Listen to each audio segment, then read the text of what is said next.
Olá, saudações sistêmicas.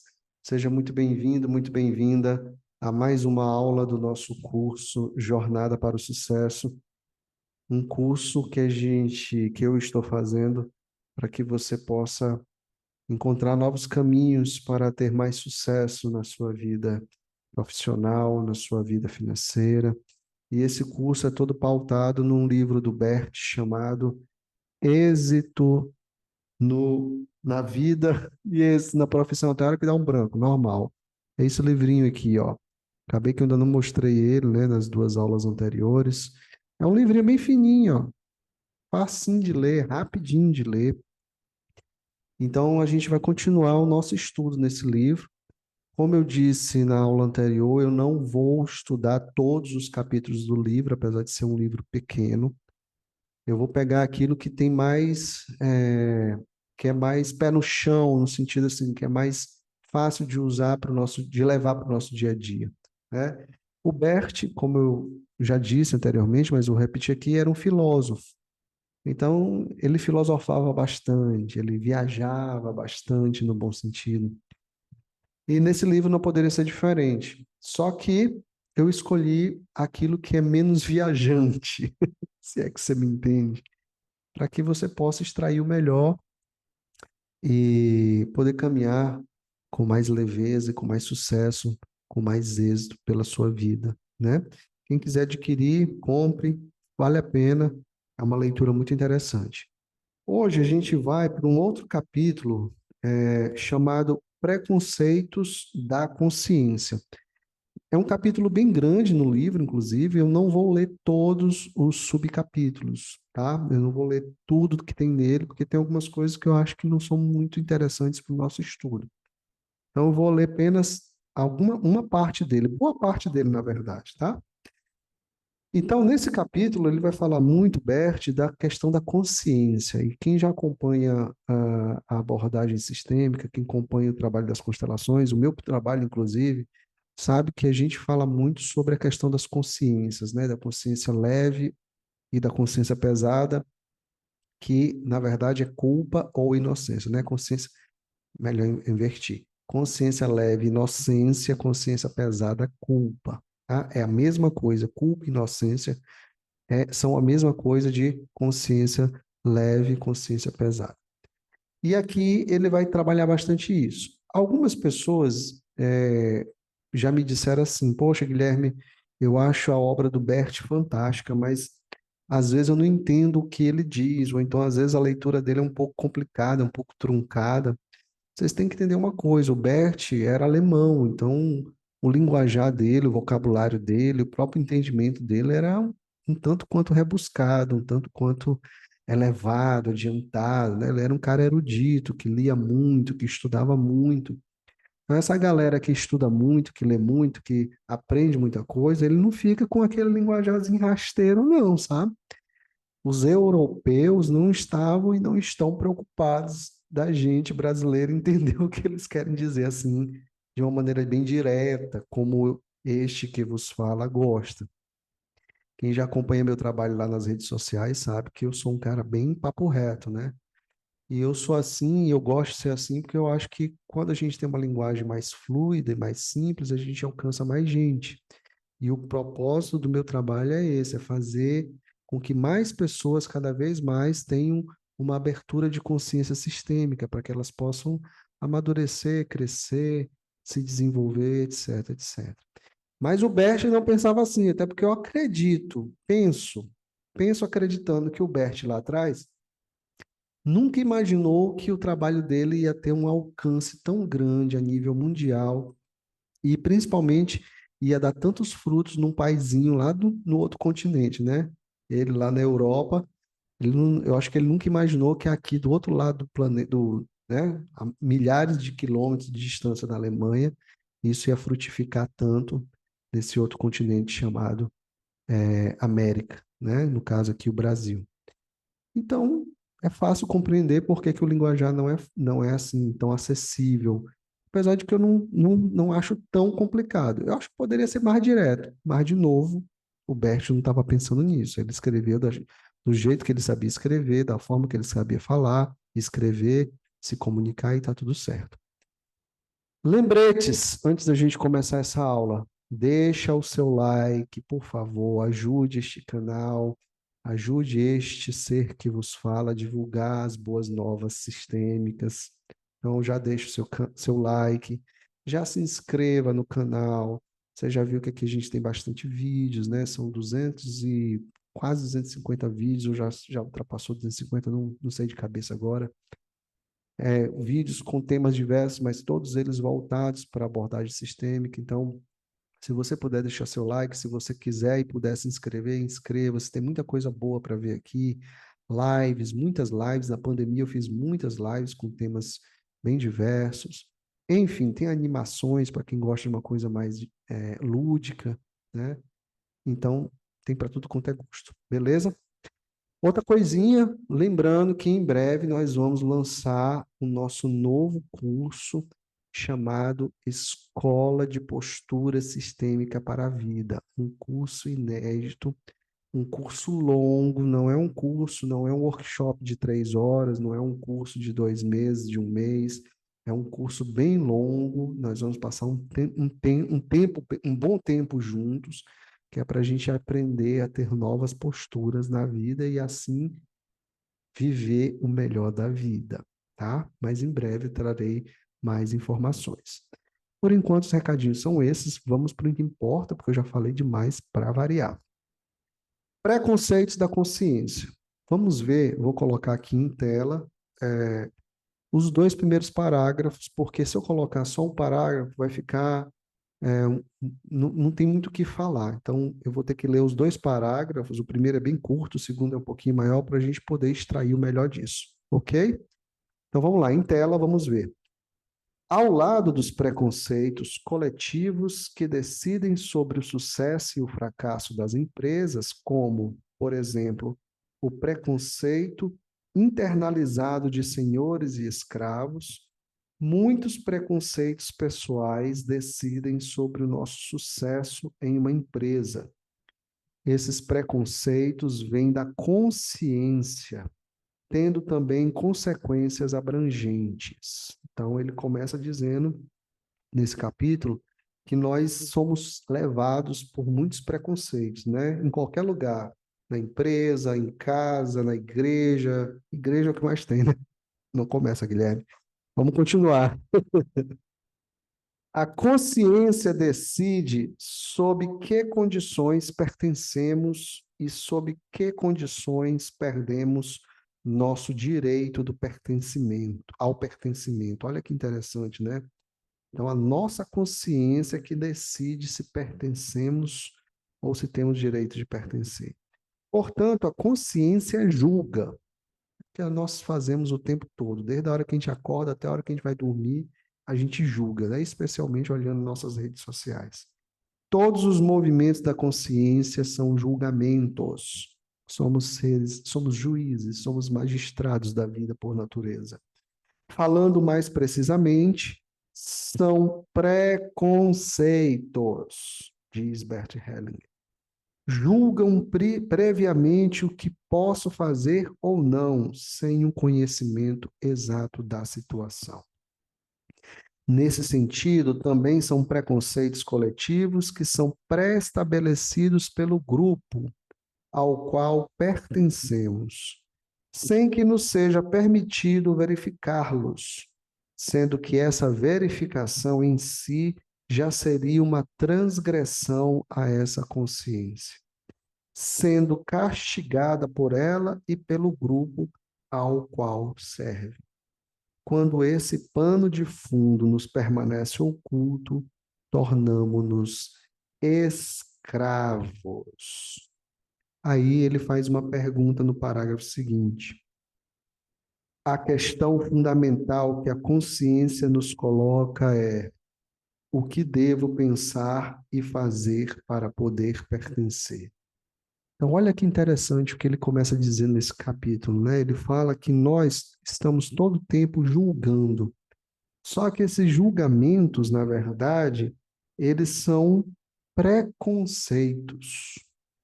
E o que que é um preconceito, né? Vamos pegar a etimologia da palavra preconceito. Pré, antes, conceito, aquilo que eu dou um nome, o que eu defino, o que eu explico, né? Então, o preconceito é uma pré-definição, mas é uma pré-definição que não leva em consideração o todo. Ele leva em consideração apenas um conceito que eu estipulei anteriormente e que não é um conceito verdadeiro na imensa, se não em todas as vezes. Na imensa, eu ia dizer na imensa maioria das vezes, se não em todas as vezes. Então, o preconceito, ele não leva em consideração o todo, o entorno, a totalidade, ele leva apenas aquilo que eu já carrego dentro de mim e eu já estipulei como uma verdade, que eu já julguei, sentenciei como sendo aquilo e pronto, e pronto. Por isso que o preconceito é tão combatido, né? Preconceito racial, preconceito de orientação sexual, preconceito de tudo.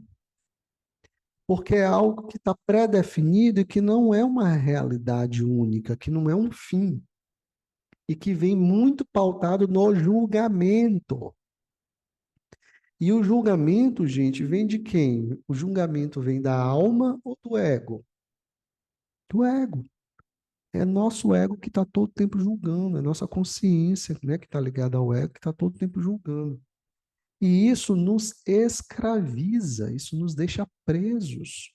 Ainda agora eu falei da questão das redes sociais. A gente, infelizmente, faz isso o tempo todo quando estamos nas redes sociais, né? A gente vê um vídeo de uma pessoa, ou vê uma notícia de uma pessoa, de um famoso, sei lá de quem, vai lá e taca pau. Eu mesmo faço isso de vez em quando, não vou negar. Eu sou ser humano, eu estou na carne, eu não sou melhor do que ninguém, eu não sou perfeito, graças a Deus. Graças a Deus já lido bem com o fato de ser um ser humano imperfeito. Graças a meu modelo. Tinha muito problema com isso lá atrás, mas hoje em dia eu me aceito como eu sou. Claro que gosto não, claro que quero melhorar. Claro que quero melhorar, mas eu também não fico paranoico, querendo, ai, não posso fazer isso. Então, na medida do possível, eu evito julgar, né? Às vezes a Thaís até fala alguma coisa de mulher, larga disso de mão, o que que tu quer saber com isso? Mas às vezes não dá, né? Às vezes a gente vê umas pessoinhas que são famosas, né? Eu, infelizmente, não posso citar nomes, porque aí seria antiético, antiprofissional e seria ridículo, né? Mas dá vontade de citar umas pessoinhas que são, entre aspas, famosas, que a gente olha assim o que elas fazem ou falam, que não tem como não julgar. Quem nunca olhou um famoso, um influencer, né? Alguém, e você, com um determinado comportamento, você não ficou com a língua coçando para julgar, né? Ou julga mesmo. Então, vez por outra acontece. O problema é que a gente fica escravo disso, né? A gente fica escravo da nossa consciência, dessa consciência que julga, que não é uma consciência maior, não é a consciência sistêmica. A consciência sistêmica ela é diferente. Essa consciência aqui é aquela consciência individual mesmo, eu sozinho, eu com os meus demônios e com os meus anjinhos também, tá? Então ele diz que ele fala, né? Então, muitas vezes a gente também julga, a gente estabelece esses preconceitos para nos sentirmos até pertencentes a determinados grupos, porque aí já sai da consciência individual, vai para a consciência grupal. Às vezes você está ali num grupo, no meio, onde existe muito preconceito com determinada coisa, ou pessoa, ou situação, e aí você acaba entrando naquilo ali para tipo assim, beleza, tá todo mundo julgando, tá todo mundo condenando, tá todo mundo achando isso, eu também vou entrar junto, porque afinal de contas eu não quero ser excluído. A nossa grande dificuldade como ser humano, né, uma dificuldade que é até louvável, não é louvável, uma dificuldade compreensível, é que a gente não suporta ser excluído. A gente não quer ser excluído de nada. E por que que a gente não suporta ser excluído? Por que que a gente não quer ser excluído? Porque sozinho nós não sobrevivemos mesmo. Sozinho ou até consegue sobreviver, mas é muito difícil. Imagina lá atrás, há milhares de anos atrás, as primeiras civilizações humanas. Vocês acham mesmo que uma pessoa que decidisse assim, né, um homem da caverna, dissesse assim, quer saber, não quero mais viver com esse grupo, com esse bando, não. Eu agora vou me virar sozinho. Ele até conseguia durante algum tempo, mas inevitavelmente ele ia ter um destino difícil, mais cedo ou mais tarde, porque imagina uma coisa é você estar sozinho para lidar com animais ferozes, como tigres, como elefantes, sei lá, são os animais que eu estou pensando naquela época, né? Mamutes, talvez, tigres dentes de sabre que já existiram, que eram animais fortes, ferozes. Uma coisa é eu lidar com um desse, me deparar com um desses sozinho, outra coisa é eu estar em bando, em grupo. Sozinho, no máximo que eu ia fazer era correr, mas eles, pelo menos os tigres, né? Essa imagem que eu estou tendo aqui agora de um tigre dente de sabre gigante, ele com certeza corria mais rápido do que um ser humano, como o tigre já corre, né? Era mais difícil, mas em bando não. Em bando talvez fosse mais fácil afugentar esse tigre, ou até de matar esse tigre para não morrer, né? Enfim. Então, essa necessidade de pertencer, ela, acima de tudo, fala da sobrevivência. A gente precisa e quer pertencer para a gente ter mais força, para conseguirmos ir mais adiante. Vocês já pensaram para pensar? Já pensaram para pensar? Já pararam para pensar nisso? Às vezes eu penso e falo. Aquela coisinha do pensamento acelerado. Enfim. Então, é mais ou menos isso que ele diz aqui nesses 3 primeiros parágrafos do capítulo, né? Vamos continuar? Vamos falar, vamos ler mais um pouquinho, vamos interpretando, né? Interpretando não, analisando, estudando. Vamos ver em tela, vou ler mais 2 ou 3 parágrafos.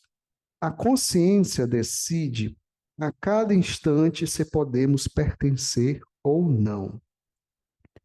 Por fim, decide a cada momento sobre nossa vida e nossa morte, pois as transgressões graves a essa consciência segue a pena de morte.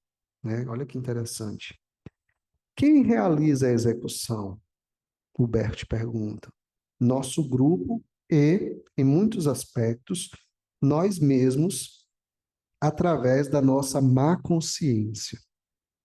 Má consciência é a mesma coisa de consciência pesada, tá? Nós a realizamos, para ser mais exato, através de nossa sensação de culpa e de nossa expiação por ela. Olha que interessante. E aí ele continua, né? Por que a nossa má consciência possui tal poder? Por trás dela atua uma ideia de Deus, pois a consciência nos é revelada como a voz de Deus, sendo ainda hoje reconhecida e temida como tal, tanto pública como pessoalmente, embora essa relação permaneça para muitos inconsciente e secreta. Então aqui ele vai falar da importância da nossa consciência, né? E é a nossa consciência que decide, no final das contas, se a gente vai pertencer ou não àquele grupo.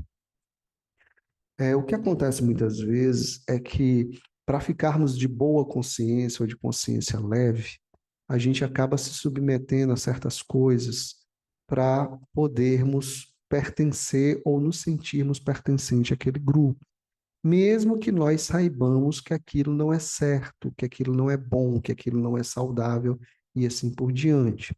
Vou trazer um exemplo, já que aqui é a jornada para o sucesso, vamos falar na questão do sucesso, dinheiro, financeiro, enfim. Muitas vezes, a pessoa vem de uma família pobre, de uma família escassa, né, de uma família que não teve recursos financeiros suficientes para ganhar bem, para viver bem, no sentido de ter muito mais do que o suficiente, do que o necessário. E aí, ela, mesmo sabendo que nós não somos seres pobres por natureza, pelo contrário, por natureza somos seres ricos, abundantes, né? Mas mesmo ela sabendo disso, mesmo até já tendo estudado sobre isso, muitas vezes ela fica em movimentos de pobreza, de escassez, de falta, porque ela, no inconsciente dela, ela acha que se ela fizer diferente da família dela, das pessoas com quem ela cresceu vendo na pobreza, ela vai ser excluída daquele grupo.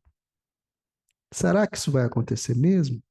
Será que realmente ela vai ser excluída do grupo? Será que uma pessoa pode ser excluída de um grupo, de uma família, por, por fazer e ser diferente pelo fato de ter conseguido alcançar metas financeiras ou sucesso profissional financeiro que outros não conseguiram?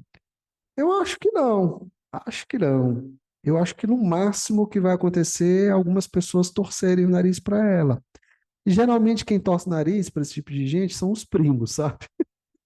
Não querendo falar mal de primos, mas geralmente são os primos, ou às vezes tios e tias que viram a cara. Mas aquela galera direta, tipo pai, mãe, avós, geralmente, pelo contrário, eles se alegram quando a gente faz diferente, né? Então, para ficar de boa consciência, a gente faz igual. E a má consciência, ou a consciência pesada, que o Bert até menciona aqui, ela é difícil da gente suportar e muitas pessoas evitam ela, fogem dela como o diabo foge da cruz, porque a má consciência é a culpa. A gente não quer sentir culpa. A gente não quer ficar sendo o vilão da história. A gente, que eu digo, a maioria das pessoas. Eu vou confessar uma coisa para vocês. Eu, particularmente, cada vez menos tenho problema com isso, sabe? Na minha família mesmo, eu tenho cada vez menos problema de ser taxado como o louco, o vilão, o distante, o que não está aí para ninguém, não está nem aí para ninguém, o que é indiferente e tantas outras coisinhas que já me disseram o frio, né? Já me chamaram muito de frio. Tô cagando e andando para esse povo, sabe por quê? Porque eu tenho que seguir minha vida, eu não tenho que seguir os ditames da família ou de outras pessoas, o que eles acham melhor para mim ou não. Eu sei o que é melhor para mim. Claro que depende também muito de certas pessoas, né? Se essas pessoas são papai ou mamãe, dependendo do que eles me disserem ou quiserem me ensinar, claro que eu vou escutá-los. Mas outras pessoas, tipo primos mesmos, né? Não, não estou nem aí, pode falar o que falar. Isso vale para descendentes também, filhos, por exemplo. Não estou nem aí. Eu não preciso fazer nada para provar nada para ninguém. Eu tenho que fazer o que é certo para mim e para a sociedade também, lógico. Mas primeiro para mim. Se eu estou fazendo certo para mim e isso não atinge ninguém negativamente, isso não prejudica ninguém, eu estou, de novo, me lixando porque os outros vão achar ou não de mim. Mas isso sou eu e isso foi um treino, tá? É um treino diário, inclusive. Então, a má consciência, ela tem esse poder de nos deixar desconfortável, né? E o que o Bert diz nesse último parágrafo que eu li é que talvez essa má consciência seja Deus nos criticando, alguma coisa assim, né? Quando na verdade não tem nada a ver com isso, né? Deus quer que a gente seja feliz, quer que a gente progrida, quer que a gente tenha sucesso na vida, quer que a gente seja feliz no amor, quer que a gente tenha saúde.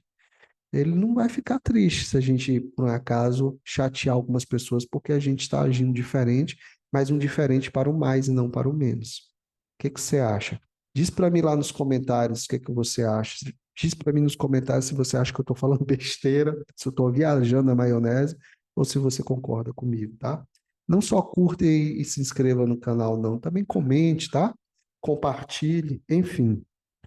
Deixe essas aulas dinâmicas para que mais pessoas possam conhecê-las, possam ter acesso a elas, melhor falando. Vamos continuar a leitura? Então, vou colocar aqui na tela, vou ler mais dois parágrafos para a gente ir para o outro subtítulo, né? A mais um subtítulo desse capítulo aqui. Então, ele continua, né? Ainda falando de preconceitos da consciência. A consciência e suas vantagens decidem amplamente sobre o sucesso e o fracasso de muitas empresas, né? Aqui nesse capítulo ele está falando muito de empresas, vai falar muito de empresas, melhor falando. Contudo, muitas vezes desconsideramos esses preconceitos, buscando motivos externos e permanecemos por razões da consciência cada vez mais à sua mercê. As condições da consciência se dirigem, em primeiro lugar, à criança em nós. Deixa eu fazer um parênteses aqui rapidinho. Vocês acreditam que eu já li muitos livros do Bert, mas muitos mesmo. Inclusive esse aqui, eu não sei se eu li ele todo, mas eu li muita coisa desse livro aqui. Só que faz um tempinho. Eu comprei esse livro, pra vocês terem noção, em 2013. Vai fazer 10 anos em dezembro. 6 de dezembro de 2013. Comprei lá em São Paulo, com um seminário que eu fiz com um alemão, que eu esqueci o nome dele. Joel, esqueci o sobrenome. É a primeira vez que eu li, pelo menos que eu lembro num livro do Bert, ele falando de criança interior. É a primeira vez. Tanto é que eu li, lógico, isso aqui antes. Eu li esse capítulo antes de começar a gravar a aula toda.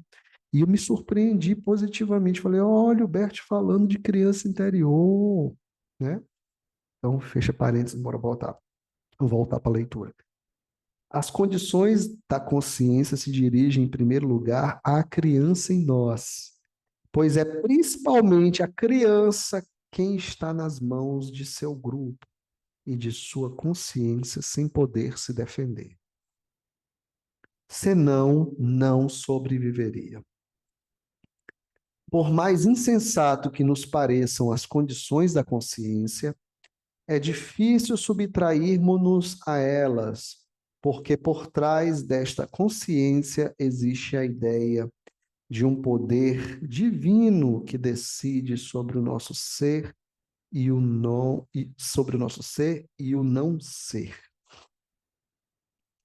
Então, nesses últimos dois parágrafos, né, dessa introdução, digamos assim, desse capítulo, ele vai reforçar essa história da consciência, né? E aí, bem legal ele falar isso da criança, porque realmente, né, a criança, as crianças, agora eu estou falando não da criança interior, as crianças mesmo, crianças físicas, como a que eu tenho aqui em casa de 7 anos, elas são muito pautadas, são totalmente pautadas, muito não, totalmente pautadas pelo que está no grupo, pelo que o grupo decide, né? Então é o grupo que decide, ela vai conforme a família, ela vai para onde a família levar, ela segue o barco. E muitas vezes, se não todas as vezes, só observando o comportamento daqueles membros, daquele grupo, né? E aí ela faz isso numa consciência o quê? Leve ou pesada, boa ou má? Totalmente boa, totalmente leve. E, inclusive, ela acaba carregando os mesmos preconceitos e os mesmos julgamentos de quem as antecedeu ou de quem as cuida, né? No caso da criança.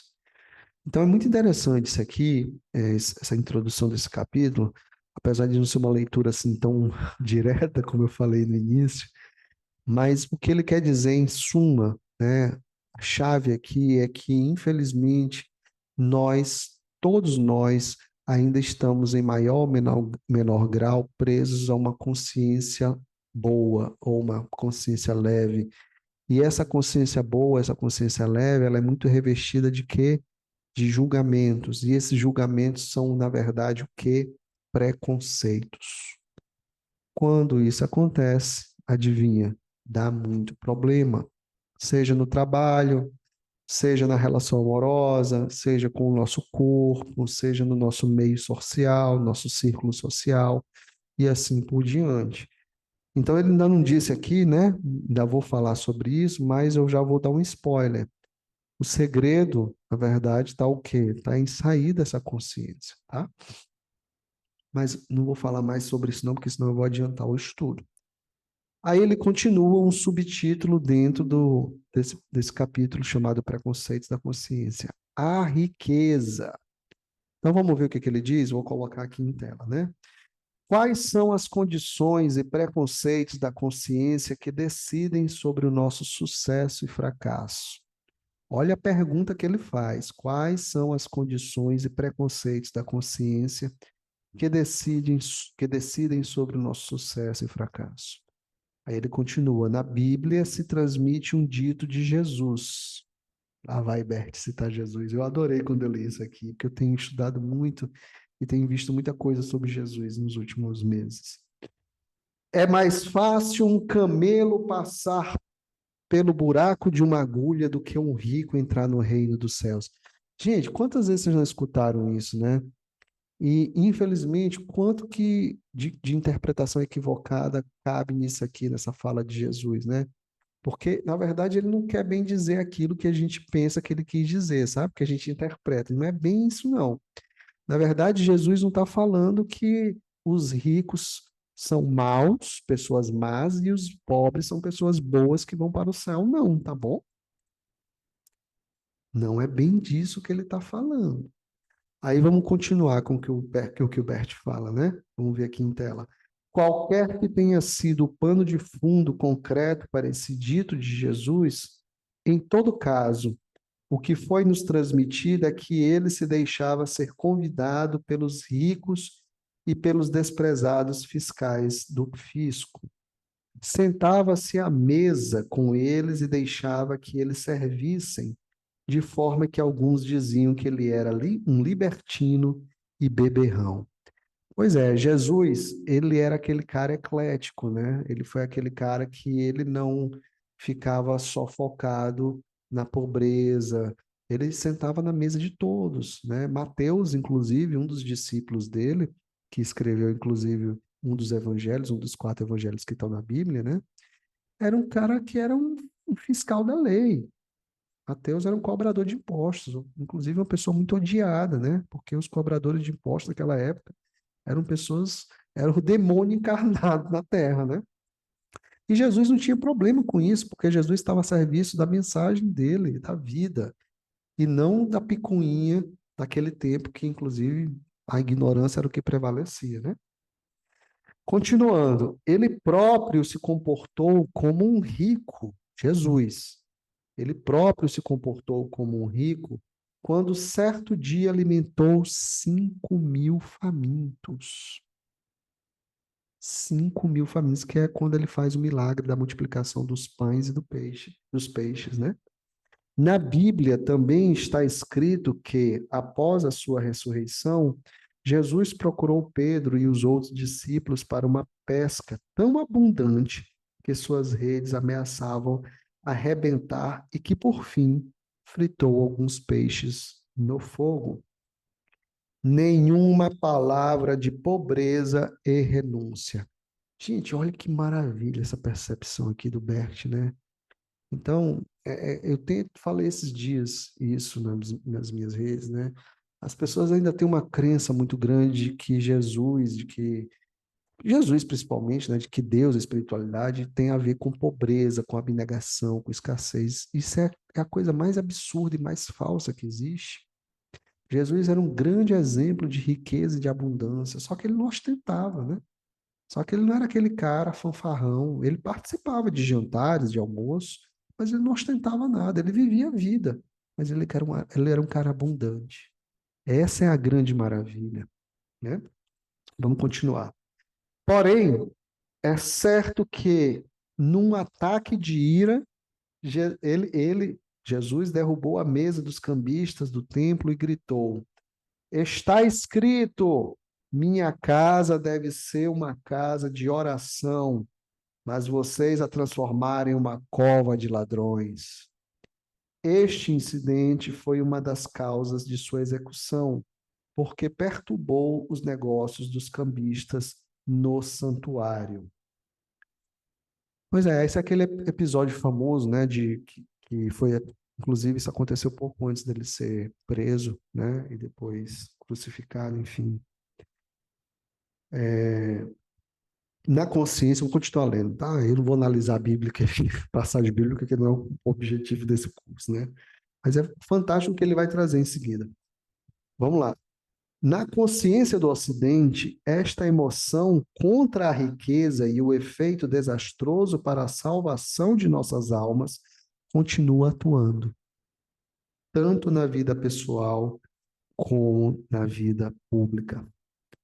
Porém, este é somente um lado. Por outro, a nossa consciência vigia o equilíbrio entre o dar e o receber. Aí, lá vem ele falando do equilíbrio, né? Que maravilha. Pois quem toma sente-se culpado. E vamos já conversar. E sente-se culpado. Se toma sem dar. Esta consciência serve ao equilíbrio entre o dar e o tomar, que é a mesma coisa de receber. E, por fim, a riqueza para todos. Este outro movimento da consciência anula o primeiro, mantendo-o em seus limites. Também coloca em ordem as imagens divinas que estão por trás dela e destitui o primeiro movimento. Então, assim, gente, o que ele diz aqui é que, por mais que a gente tenha essas imagens equivocadas, por exemplo, da riqueza e da pobreza, né, inclusive começa citando aquele trecho bíblico de que Jesus diz que é mais fácil um camelo passar por um buraco da agulha do que um rico entrar no reino dos céus. Na verdade, o que ele quer dizer aqui é que a gente precisa estar atento à utilização da lei do equilíbrio, né?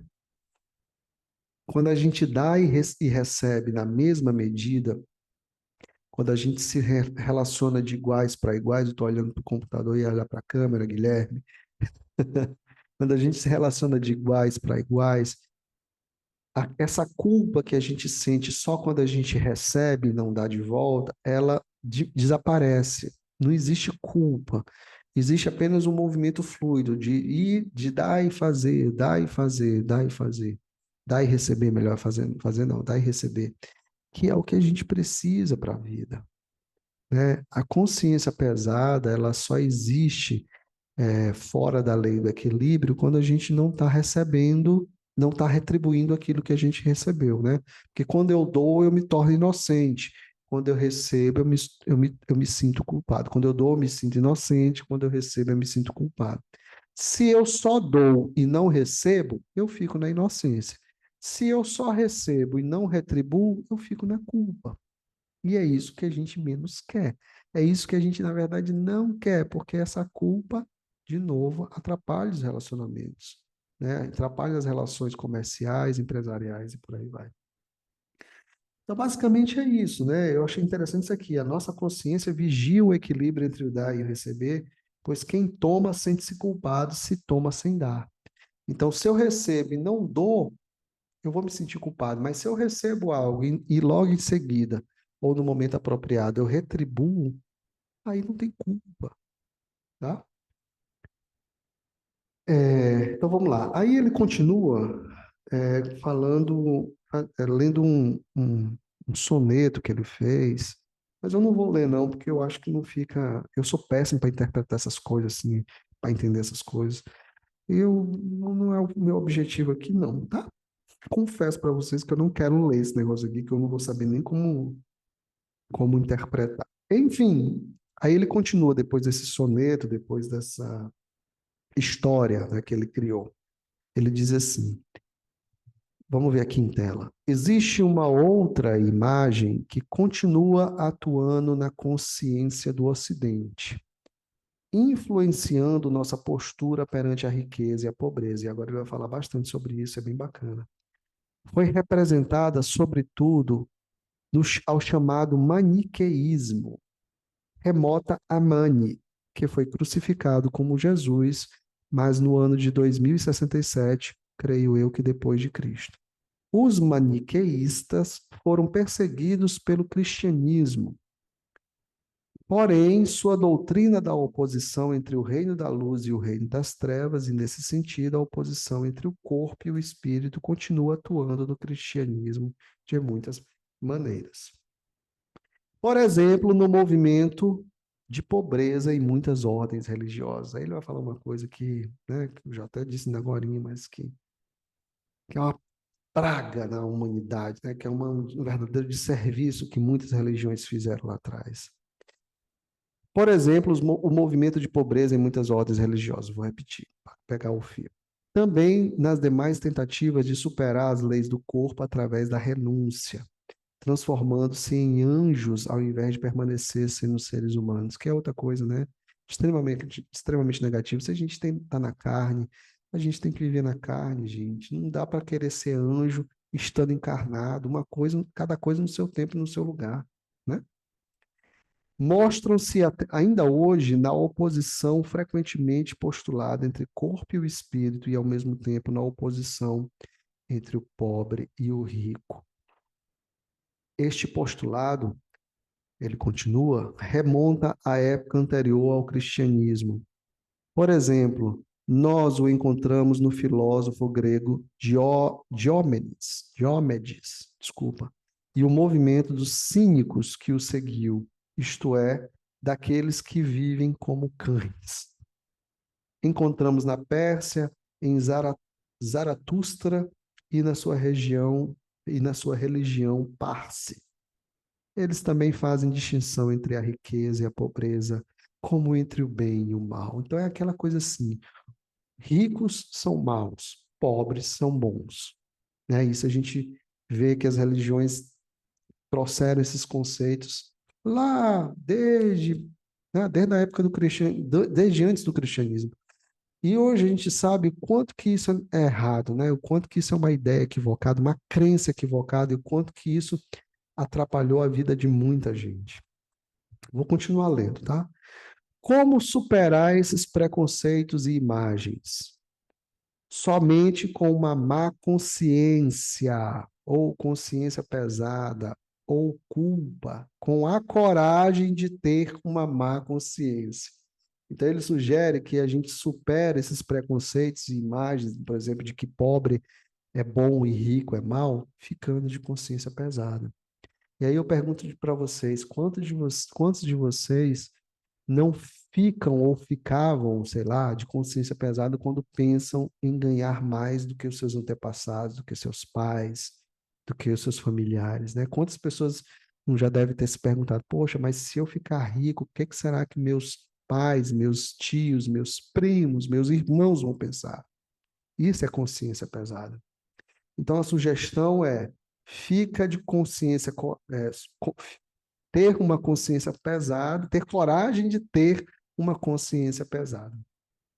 Conseguimos isso quando obtemos em outro lugar a força e a segurança para nos tornarmos ricos e continuarmos sendo ricos.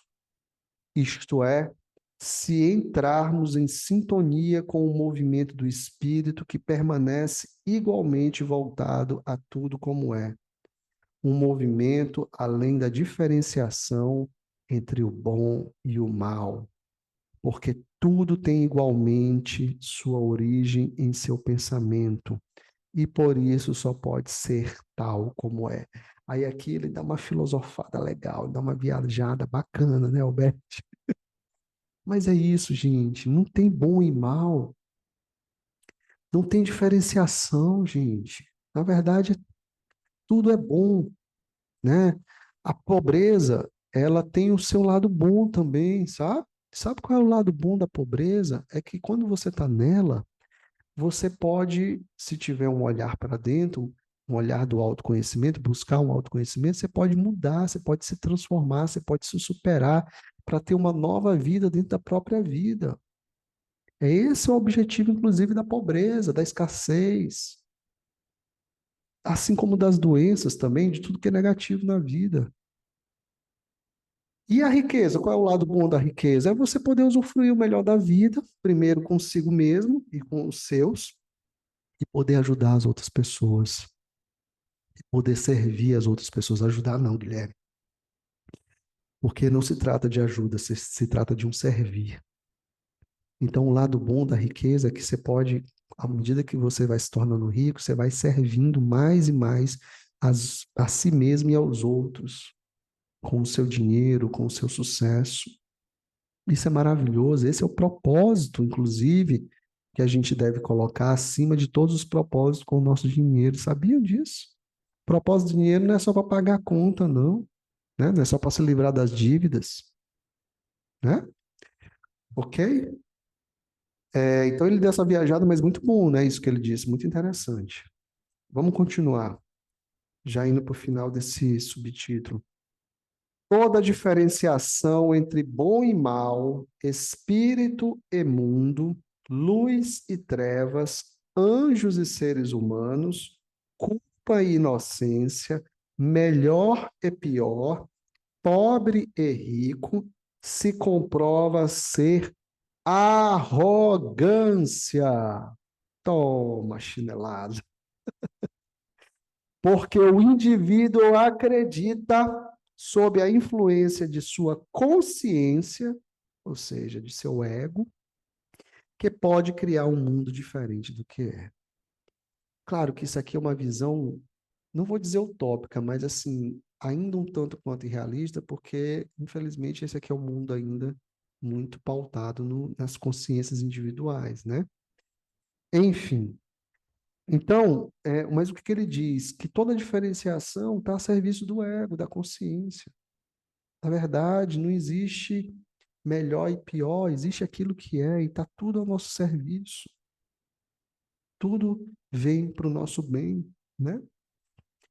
Principalmente aquela distinção assim, a minha religião é melhor do que a tua, né? A minha, o que eu sou melhor do que você porque eu trabalho com autoconhecimento e você é só um vendedor de pão. Essas coisinhas, sabe? Tudo isso está a serviço da nossa consciência, do nosso preconceito. Claro que eu acredito que não agora, mas quem sabe mais na frente a humanidade consiga chegar a um ponto onde ela não se compare tanto e não fique presa ao dualismo, porque o dualismo é a nossa principal dificuldade nesse plano terrestre. A gente está aqui, inclusive, para superar e suplantar o dualismo. Não é à toa que 3 na numerologia, né, é o número da espiritualidade. A gente sai do 2, do dualismo, para ir para o 3. Pai, mãe e filho. O filho é o resultado do pai, do masculino e do feminino, né?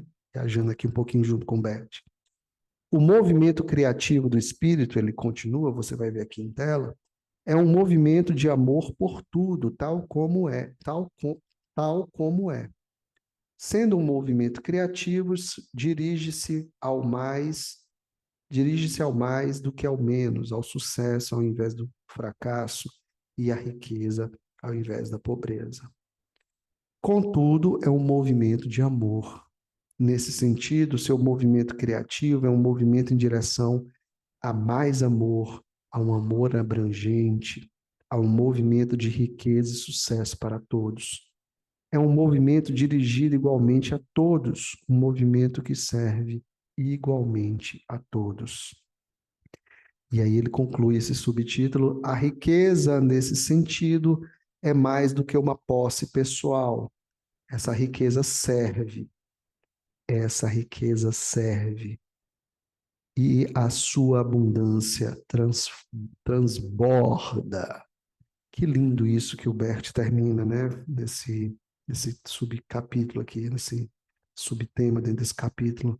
Muito bonito isso, né? Pena que ainda é um pouco distante da nossa realidade, porque, de novo, né? Ainda estamos aqui muito presos no nosso olhando só para o nosso umbigo, mas acredito que se a gente levar essa consciência cada vez mais para a nossa vida, para a nossa realidade, seja ela qual for, aos pouquinhos a gente vai plantando essas sementes de transformação, né?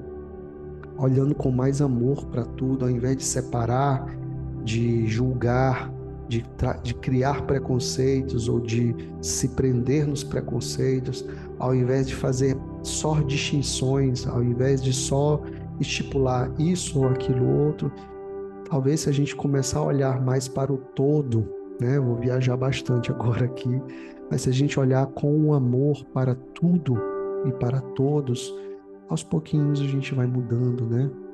Nem a direita e nem a esquerda, levando isso para a política, né? Que é uma coisa que a gente vê, é um movimento que a gente vê muito essa separatividade, apesar de que a gente sabe que no fundo é toda a mesma farinha do mesmo saco, né? Tudo farinha do mesmo saco. Enfim, mas se a gente olhar para tudo isso com muito mais amor, com um olhar mais amplo, a gente se enriquece. Porque a gente só chegou até aqui nesse ponto do planeta, né, da existência humana, da evolução humana, porque a gente se uniu e não porque a gente se separou. Só porque lá atrás os primeiros povos foram se unindo cada vez mais, formando cidades, depois formando comunidades, depois formando tribos, comunidades, cidades e assim por diante. Isso foi se expandindo, crescendo, evoluindo. Então nós crescemos quando nós olhamos para o todo com amor e não quando nós nos separamos, né? O que você acha disso tudo que eu falei aqui, né? Comenta, deixa nos comentários o que você acha. E eu vou parar por aqui, porque como eu disse, esse capítulo é bem grande e eu vou falando, vou estudando, falando e estudando ele com vocês aos pouquitos, tá bom? Próxima aula nós vamos começar falando de culpa e inocência. Bem bacana mesmo isso que ele diz, que ele vem falar, tá bom? É isso, muito obrigado pela sua presença. Lembra de deixar o like, lembra de se inscrever no canal, lembra de comentar, de compartilhar e fica de olho na nossa escola de postura sistêmica para a vida. Vai ser um curso realmente transformador, vai ser uma grande oportunidade para você. Um abraço, tudo de bom, até breve, até a próxima aula.